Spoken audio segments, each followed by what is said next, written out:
안녕하세요. 김동춘입니다. 좋은 세상 연구소 대표를 맡고 있습니다. 제가 신년을 맞이해서 무슨 어떤 정부나 무슨 당이나 이런 데 대표를 맡고 있지는 않지만 그냥 이 연구자의 한 사람으로서 시민으로서 그리고 또 좋은 세상 연구소라고 하는 시민단체를 운영하고 있는 입장에서 신년 일종의 뭐라고 할까요? 시국에 대한 좀 의견을 그냥 올릴까 합니다. 그래서 우리가 같이 올해 또 우리 사회나 또 세계가 어떤 방향으로 나아가야 하는지 이런 거를 생각하는 그런 시간이 되었으면 좋겠습니다. 저는 이제 오늘의 이야기의 타이틀은 12.3 윤석열의 그 친위 쿠데타 내란을 우리가 1차 진압을 했다고 생각하고요. 이제 2차 진압은 이제 이 윤석열과 이제 그 일당들에 대한 형이 선고되고 또 이 사람들이 사회적으로 이제 처벌을 받고 하는 과정이 이제 되어야만 이제 2차 진압이 된다고 저는 보고 있습니다. 그래서 윤석열의 그 12.3 계엄의 1차 진압이 끝난 이후에 2차 진압 그리고 2차 진압은 곧 우리 사회의 개혁과 연결이 돼 있고요. 사법개혁이라든지 검찰개혁, 그 다음에 정치개혁, 그 다음에 사회개혁이 연결되어 있기 때문에 이런 그 2차 진압을 통해서 우리 사회가 이제 거꾸로 퇴행하지 않고 좋은 방향으로 나아갈 수 있도록 그런 방향으로 우리가 올해 이제 힘을 모아야 되고 그런 과제 속에서 한국은 어쩌면 세계 민주주의 하나의 작은 희망이라고 할까요?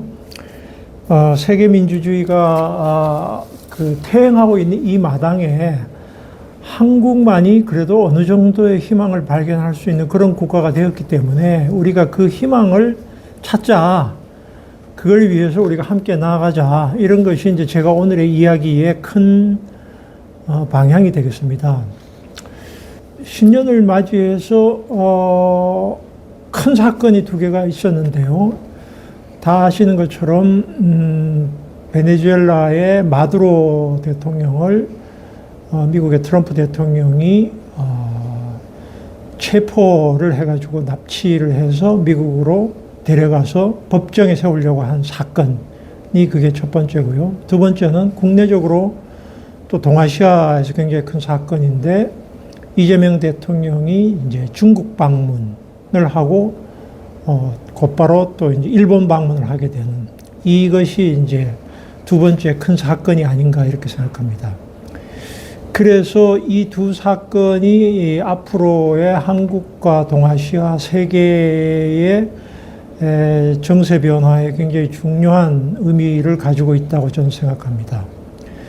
그래서 먼저 지금 트럼프 대통령이 베네수엘라의 마두로를 그 부부를 납치를 해서 미국으로 데려가고 이제 그 베네수엘라의 앞으로의 그 통치를 사실상 미국이 담당을 하고 베네수엘라의 석유 자원 수출을 통제하고 그 수출에서 받은 대금을 미국의 금고에 입금하도록 하고 그 다음에 유전을 미국이 직접 관장을 하고 그리고 미국의 그 대표적인 석유 회사들에게 베네수엘라 유전을 말하자면 관리, 투자하도록 지금 명령을 내렸습니다.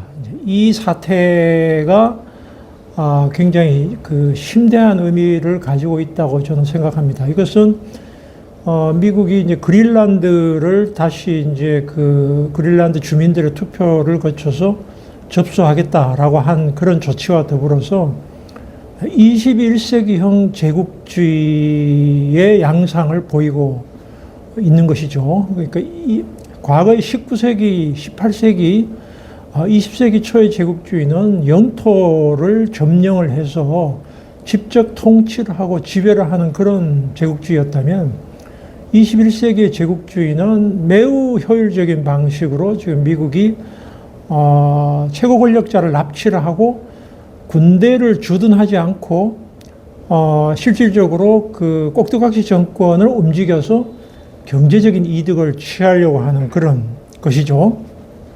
그리고 이 베네수엘라의 침공은 석유 자원을 얻는 데 국한된 것이 아니고 사실은 석유값은 지금 국제적으로 굉장히 쌉니다. 그리고 미국은 이 에너지 확보에 대해서 별 문제가 없어요. 장기적인 말하자면 투자나 안정적인 자원 확보의 측면은 있지만 더 중요한 것은 베네수엘라 석유가 파나마 운하를 거쳐서 중국으로 들어간다는 사실이고 석유뿐만 아니라 남미의 여러 나라들이 결국은 중국의 중요한 그 말하자면은 투자 처이자 그 다음에 자원 확보의 곳인데 이 목줄을 쥐므로써 중국과의 어떤 그 패권 경쟁, 경제적인 경쟁에서 확고한 우위에 서서 미국이 지금 안고 있는 각종의 그 말하자면은 재정 적자라든지 제조업 쇠퇴라든지 내부 문제를 이제 이런 방식으로 해결하려고 하는 그런 의도를 보여주고 있죠. 그래서 지금 21세기에 나타난 미국의 트럼프의 행태는 약간의 과거의 제국주의 데자뷰 같은 측면도 있지만 굉장히 새로운 그런 측면도 있고요. 그리고 이 상황이 단지 미국의 어떤 뭐라고 할까, 이 침략이라고 할까, 혹은 그런 쪽으로 그치는 것이 아니라 사실은 냉정하게 말하면은 이미 그 2014년에 러시아의 푸틴이 우크라이나의 크리미아 반도를 무력으로 점령을 하고 그 다음에 2022년에 우크라이나를 침략했을 때부터 이미 드러난 현상입니다. 즉 어떤 기존의 2차 대전 이후에 만들어졌던 국가의 경계라고 할까, 주권이라고 할까, 혹은 유엔에 의해서 국제 분쟁을 해결하려고 했던 그런 것이 끝나는 일종의 사인이 푸틴의 말하자면은 우크라이나 침략, 그 다음에 그 이스라엘의 가자지구 공격과 학살, 그 다음에 이번에 그 트럼프가 이미 작년부터 계속 추진해 왔던 베네수엘라의 그 마약 퇴치를 명분으로 한 베네수엘라 봉쇄, 그 침략이 하나의 큰 틀 속에서 움직여지고 있는 것 같아요. 그래서 특히 미국의 트럼프는 그린란드 접수와 말하자면은 이 아메리카 대륙 전체를 자신의 사실상의 영토라고 하는 것은 물리적인 영토가 아니라 경제 영토로 간주하고 그 지역에 있는 자원이라든지 이런 경제적인 이익은 다 미국의 것이다 라고 하는 식의 아주 노골적인 제국주의적인 모습을 보여주고 있고요. 며칠 전에도 인터뷰에서 국제법이라는 거 우리에게 필요 없다 이런 말까지 했고요. 유엔에 가입되어 있는 유엔 여러 기구 중에서 이미 수십 개의 기구에서 미국이 탈퇴를 했습니다.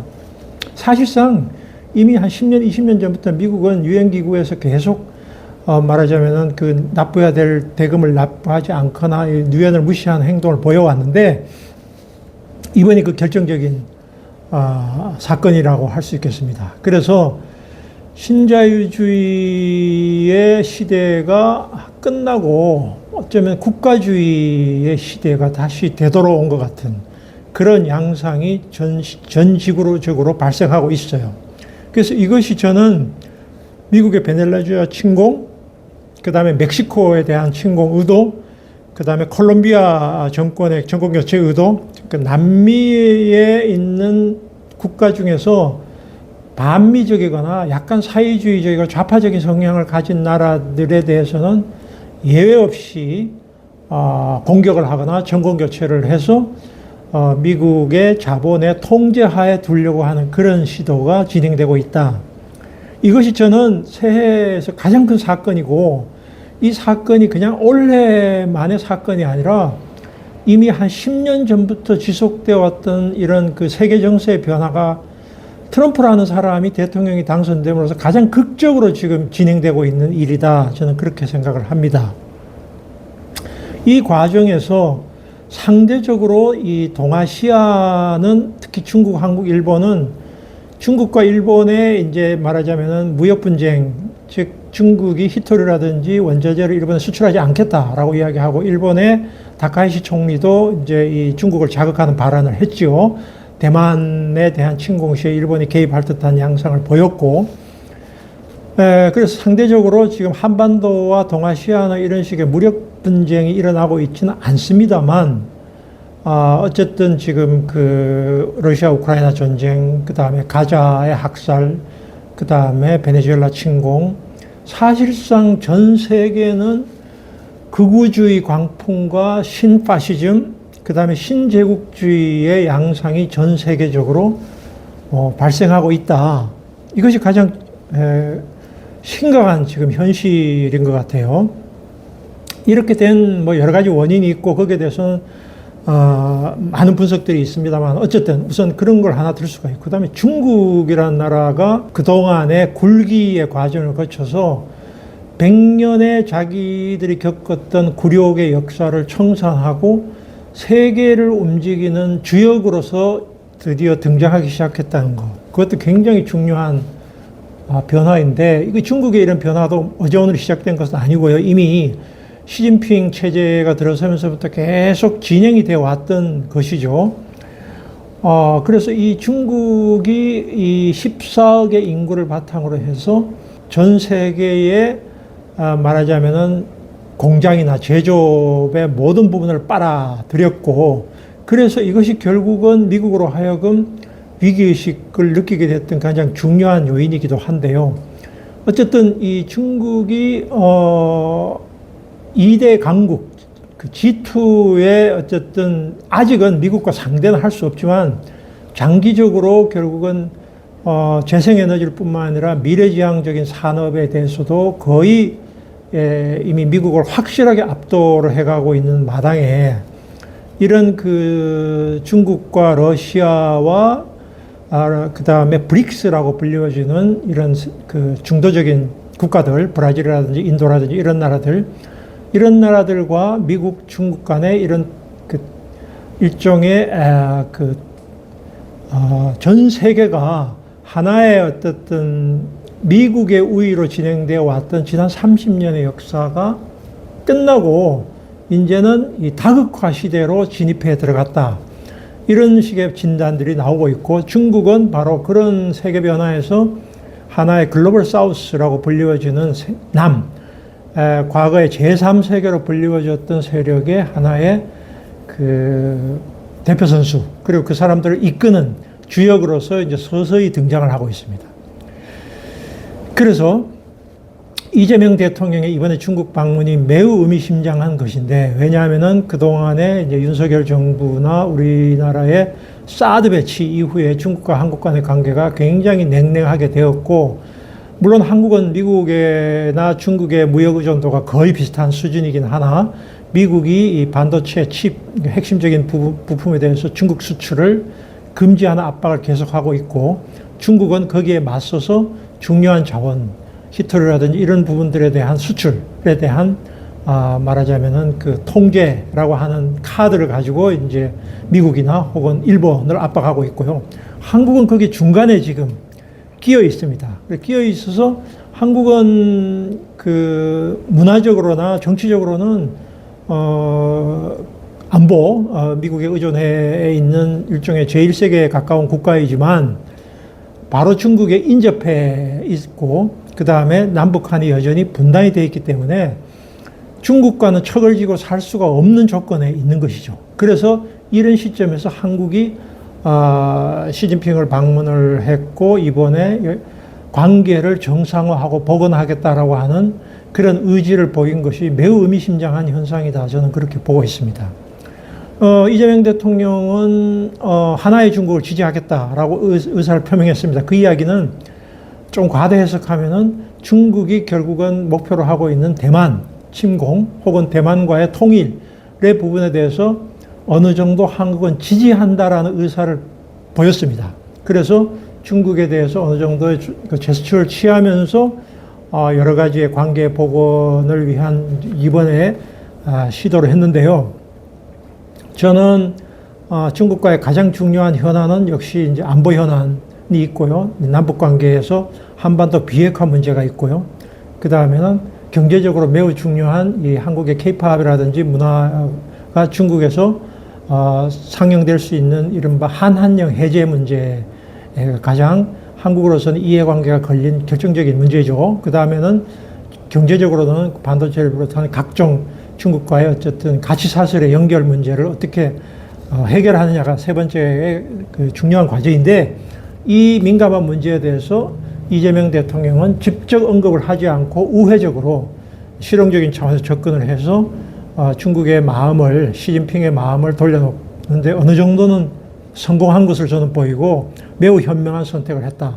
저는 그렇게 보고 있습니다. 그러나 이것이 곧바로 한중 관계에서 이런 매우 민감한 문제의 해결을 의미하는 것은 아니고 이게 한 스텝 더 나아가는 그런 중요한 변화였다고 생각하고요.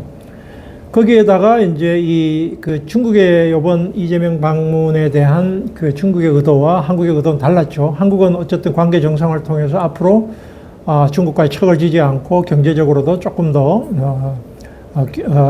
중국과의 관계를 정상화시키는 쪽에 관심을 뒀다면 중국의 입장에서는 시진핑이 했던 말이 있죠. 지금 이 상황은 100년에 한 번 있을 법한 변화의 시대다. 역사의 올바른 편에 서서 정확한 전략을 선택해야 한다. 이거 매우 무서운 말입니다. 그러니까 100년에 한 번 있을 만한 변화의 시대다는 우리도 동의할 수 있습니다. 근데 동의할 수 있지만 중국이 100년에 한 번이라는 말은 이것은 우리 의미하는 것과 약간 다릅니다. 이것은 결국은 일본을 패망시키고 중국이 반제국주의 투쟁을 해서 그 투쟁에 어느 정도의 한 고비를 넘어섰다라고 하는 의미가 있습니다. 세계 질서의 변환 시기다. 부분적으로 한국이 동의할 수는 있는데 중국이 이야기하는 우리가 세계를 주도한다, 이제 앞으로 주도할 것이다라고 하는 의미가 여기에 깔려 있습니다. 근데 우리는 여기서 아직 남북한의 통일도 안 됐죠. 일본과의 관계도 굉장히 껄끄럽죠. 그 다음에 미국에 굉장히 어느 정도 의존해 있죠. 이런 상태에서 한국은 중국과 똑같은 입장에 설 수가 없는 딜레마가 있습니다. 두 번째는 더 무서운 이야기인데 올바른 편에 서서 정확한 전략적 선택을 해야 된다. 이거 더 무서운 이야기입니다. 이 올바른 편에 서라는 말은 조금 과대 해석하면 너희들이 이제 미국에 너무 일변도로 서지 말고 너희들은 이제 아시아 국가고 우리하고 옆에 있으니까 우리 쪽에 줄을 서라까지는 아니지만 크게 보면은 결국은 이제 이 해양 세력에 맞서서 우리는 아시아 대륙에 또 너희들은 식민지도 겪지 않았느냐. 그러니까 너희들은 우리하고 같이 앞으로 이제 서로 이제 이해관계를 같이 해서 나가자라고 하는 의미입니다.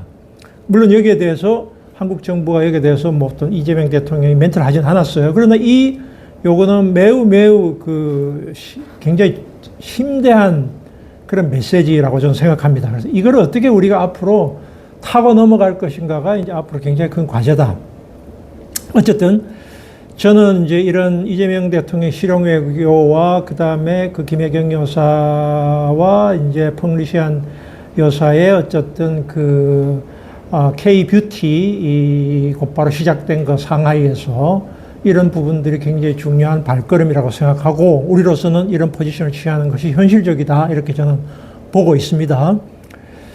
자, 어쨌든 전 세계가 지금 이렇게 변화하고 있는 과정에서 남북한이 전쟁 상태로 돌입하지 않고 있다는 것은 매우 다행한 일이고 윤석열 대통령이 무인기나 이런 그 드론을 보내가지고 계속 이북을 자극해서 이북의 침략을 유도한 다음에 계엄 명분을 살려고 했는데 이북이 여기에 대해서 말을 듣지 않고 이제 독자적으로 너희들하고 우리는 이제 별개 국가로 가자라고 하는 것에 대해서 어쨌든 이 상황이 한반도로서는 전쟁이 발생하지 않는 것은 매우 다행스러운 일인데 앞으로도 계속 이런 그 평화가 유지될 수 있는가가 정말 우리로서 너무 중요한 문제입니다. 그러니까 동아시아에서 전쟁이 발생하면 절대로 안 되는 것입니다. 왜냐하면 전쟁이라고 하는 것은 우리가 다 알듯이 일단 한 번 터지게 되면은 수없이 많은 목숨, 수만, 수십만, 수백만, 수없이 많은 가족들의 고통, 사회 폐허와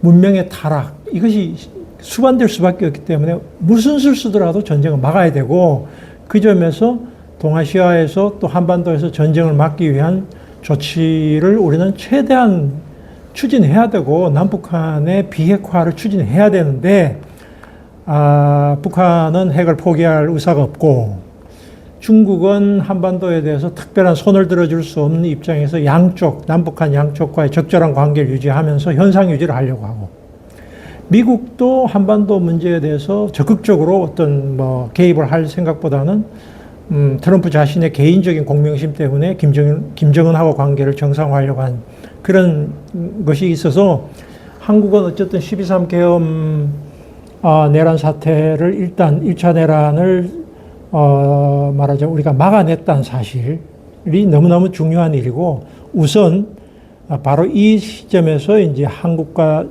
중국과 미국과의 관계를 앞으로 어떻게 풀어나갈 것인가가 우리의 굉장히 큰 숙제로 남아 있고, 아마 이재명 대통령도 이 문제가 내란 사태의 종식과 더불어서 이런 그 변하는 국제 정세에서 어떻게 우리가 살아갈 것인가가 가장 큰 대통령의 현재 과제다, 저는 그렇게 봅니다.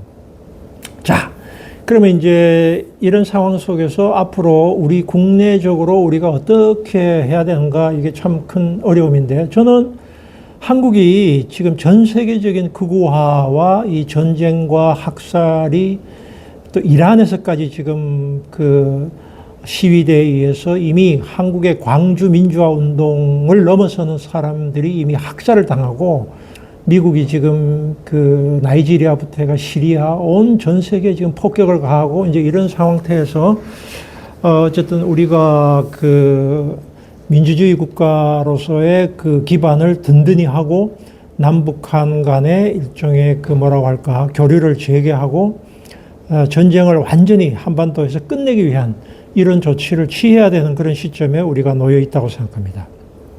그래서 올해의 우리 사회가 나아가야 될 길이 참 중요하고, 이재명 대통령과 한국 정부, 그 다음에 한국의 시민사회가 어떤 일을 해야 되는가, 이런 것이 큰 고민거리인데요. 어쨌든 저는 우선 그 이재명 대통령과 현 정부, 그 다음에 우리 시민사회, 촛불혁명 혹은 빛의 혁명이 이거를 계속 이어나가기 위해서는 한국의 민주주의를 튼튼하게 만드는 것이 가장 중요하다고 저는 생각합니다. 민주주의를 튼튼하게 만드는 것은 바로 민주당의 지지율을 높인다, 이거하고는 조금 거리가 있습니다. 민주당이 물론 잘해야 되죠. 현 정부가 잘해야 되는 것은 맞지만, 민주당 단독으로 이 문제를 헤쳐나갈 수 있는, 이재명 대통령 한 사람이 이 문제를 헤쳐나갈 수 있는 조건이 아니라는 점이 매우 중대한 문제입니다. 그것은 바로 우리가 미국의 트럼프의 재선에서 볼 수 있었듯이, 한번 쫓겨났던 이 극우 일종의 파시스트에 가까운 인종주의, 이 사람이 다시 재집권을 해서 지금 무서운 결과를 가져오고 전 세계를 흔들고 있지 않습니까?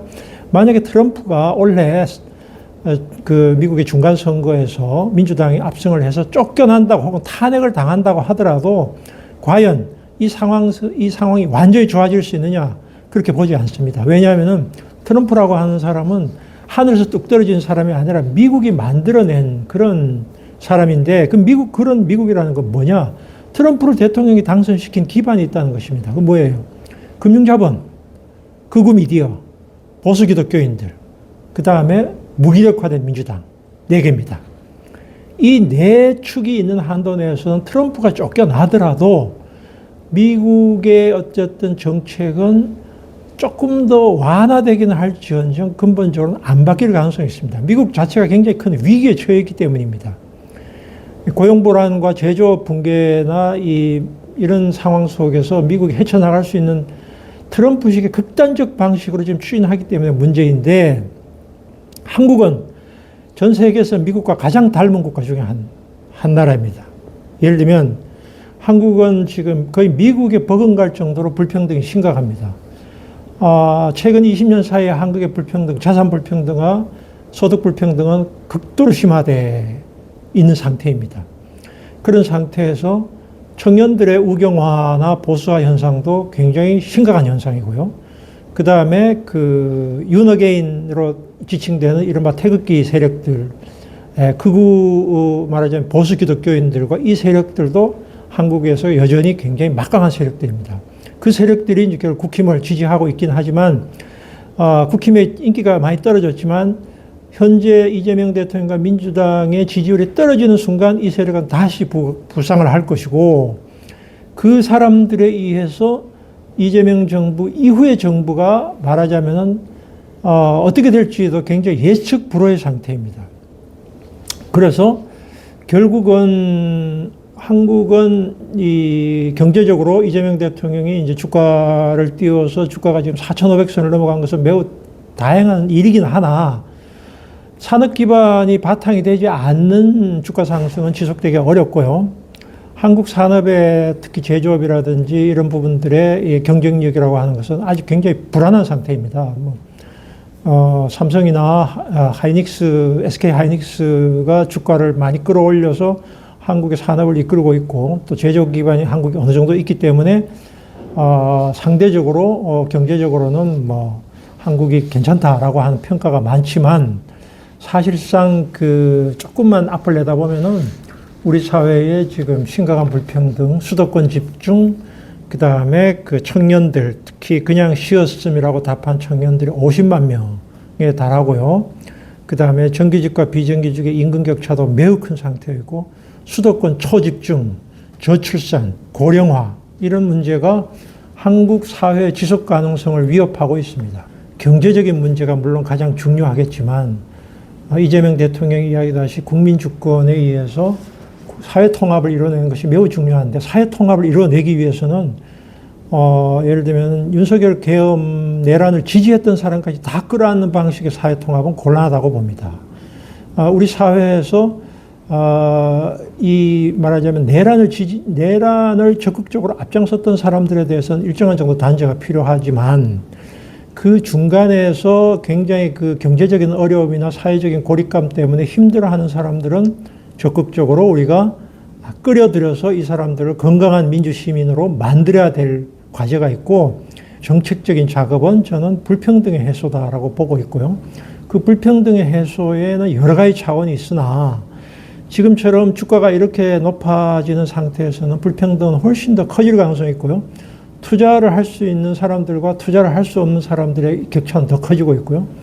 그 다음에 부동산 폭등은 굉장히 위험한 신호이고요. 결국은 수도권 집중 문제, 그 다음에 부동산 폭등 문제를 말하자면 해결해서 부동산을 다운시키는 문제, 청년들이 결국은 일자리와 그 다음에 결혼, 그 다음에 이런 주거 문제를 해결할 수 있는 문제는 같이 연동돼 있어요.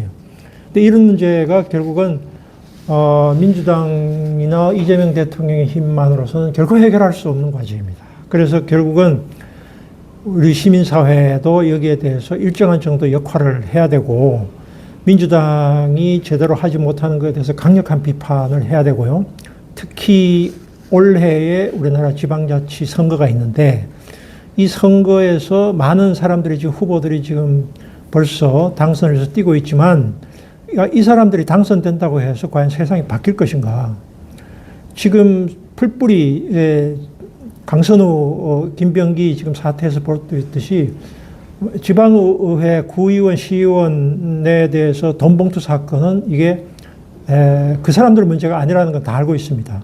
그러니까 풀뿌리 부패가 지금 우리 사회에 만연해 있고, 일반 시민들이 정치에 참여할 수 있는, 말하자면 밑으로부터의 변화를 일으킬 수 있는 기회는 매우 제한되어 있고요.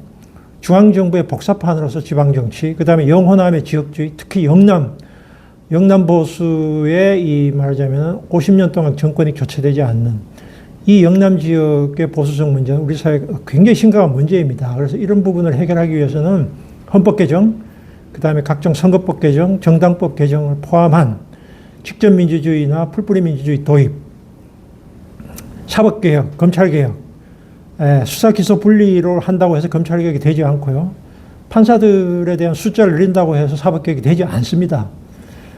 이 문제에 대해서 이 이재명 정부가 어떻게 슬기롭게 국민들의 이 여론과 힘을 모아서 헤쳐나갈 수 있는가, 이게 원래 제일 큰 과제다, 저는 그렇게 보고 있고요. 그래서 그걸 위해서 우리가 사법개혁, 검찰개혁, 그 다음에 정치개혁, 그 다음에 풀뿌리 지방자치법을 통과시킨 다음에 풀뿌리 밑으로부터의 주민 참여를 활성화시키고 직접민주주의적인 제도를 도입해서 한국의 민주주의가 지금 망해가는 세계의 이 민주주의의 하나의 좋은 모델이나 혹은 앞선 모델이 될 수 있도록 우리가 자신감을 가지고 나가야 될 시점에 있다. 그게 저는 올해 큰 과제이고, 그걸 위해서 우리 시민들, 그리고 이제 지금 저의 이 좋은 세상 연구소도 지금 세계 정세 변화를 계속 읽어 나가는 포럼이나 토론회와 그 다음에 시민들의 참여를 활성화시킬 수 있는 시민교육, 이런 부분들을 조금 더 활성화하려고 노력하고 있습니다. 그래서 그걸 위해서 우리가 같이 힘을 합치고 조금 더 머리를 맞댈 수 있는 그런 한 해가 되었으면 좋겠습니다. 들어줘서 감사합니다.